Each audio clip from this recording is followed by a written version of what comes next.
so much, Izzy. Now I'm going to start by addressing the elephant in the room, or because we're perhaps here, perhaps I should say the dinosaur in the room, because it's an idea that should have died out years ago.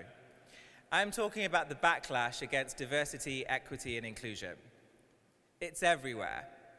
Companies removing DEI targets and initiatives, books being banned, funding to not-for-profits being cut.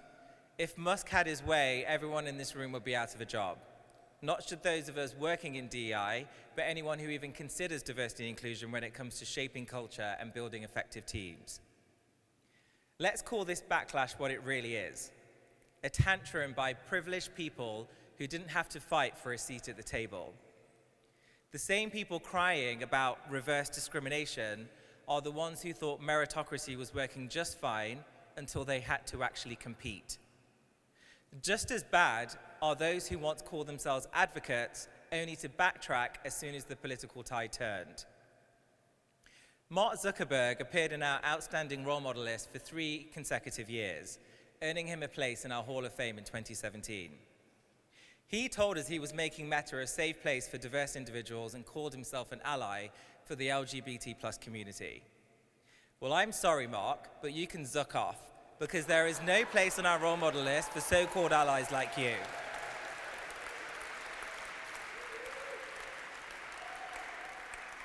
I can say that because Meta isn't a client and they won't ever be a client, so what happens? So what happens if this attempt to kill DEI succeeds? 7 months ago, far-right thugs were rioting in the streets of the UK, targeting ethnic minority communities in their own homes. Families, including my own in Derby, were terrified to walk out the door. It's amazing how quickly the news cycle and politicians move on. They pretend this was a once-in-a-lifetime random event. It wasn't. It was a glimpse into an all-too-possible future. 5 months ago, our research revealed that more than half of women believe that women in their workplace are at risk of sexual harassment. Nearly 1 in 10 say that risk is significant. With vocal misogynists coming into power, gender-based ERGs under threat of closure, and young men being exposed to toxic messaging on social media, that risk is not going to go down. It's going to go up. 2 weeks ago, General Charles Q. Brown Jr., the second ever black military leader who held the chairman of Joint Chiefs of Staff post, was fired. He's a 4-star fighter pilot, a man who has served his country for decades at the highest level of military leadership, a man whose record is unimpeachable. And yet they said he must have been a diversity hire. They would rather erase his achievements than admit a black man belongs at the top. Because when diverse individuals win, they take it as a sign they're losing. General Brown is not going to be the last diverse leader to find themselves removed from positions of power.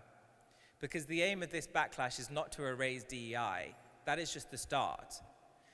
Heed my warning when I say the ultimate aim is to erase entire communities and hand power to the few. They want racism, sexism, homophobia, and anti-Semitism to thrive. I mean, what do you expect from emboldened people who stand on stage and do Nazi salutes? Let's look at what's happening to the trans people right now. Anti-trans bills are targeting everything from healthcare to education to whether trans kids can play sports.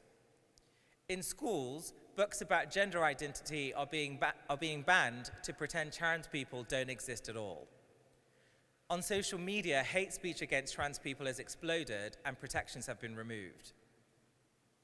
The LGBT+ activist Laverne Cox has said it best. Trans people are less than 1% of the world's population, and yet somehow they've convinced us that we are the problem.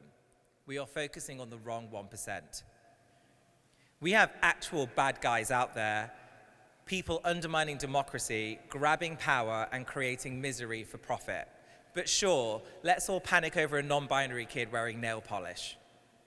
This isn't about protecting anyone. This is about control. It's about turning marginalized people into distractions while the real villains take hold of everything. So what do we do? Now, I could end this speech with something like, let's keep pushing forward and prayers and thoughts for everyone. But frankly, I'm done with being polite.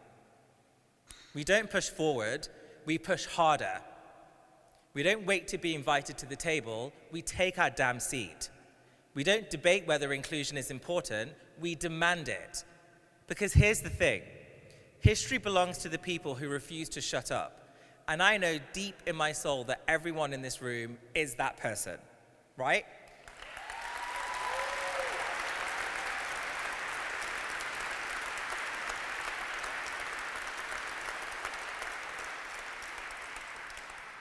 So we will keep mentoring others, we will keep hiring diversely, we will keep making sure everyone is included, we will keep calling out injustice, and we will never let them erase our trans siblings or any other community for that matter.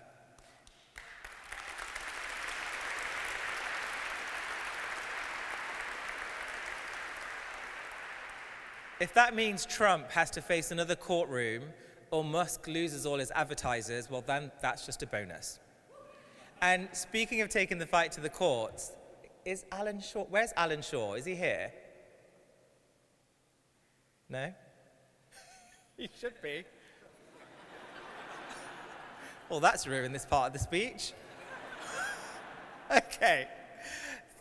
So, for those of you who don't know Alan, Alan is an executive in banking and president of the LGBT+ Center in New York, basically running banks by day and fighting homophobia by night.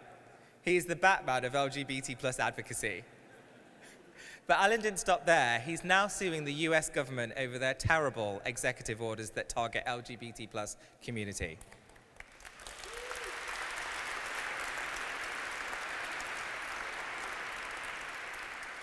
Because that's what real role models do.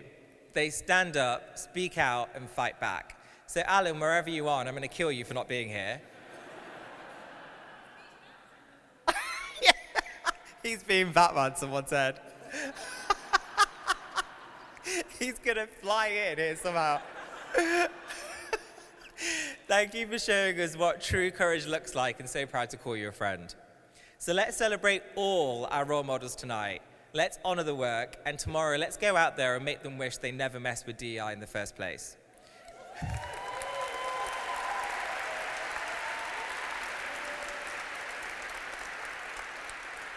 So if you want to ensure that DEI does not die, members of the Involved team are here tonight, so don't be shy about connecting with us. Thank you all so much, enjoy the night, and see you on the dance floor later.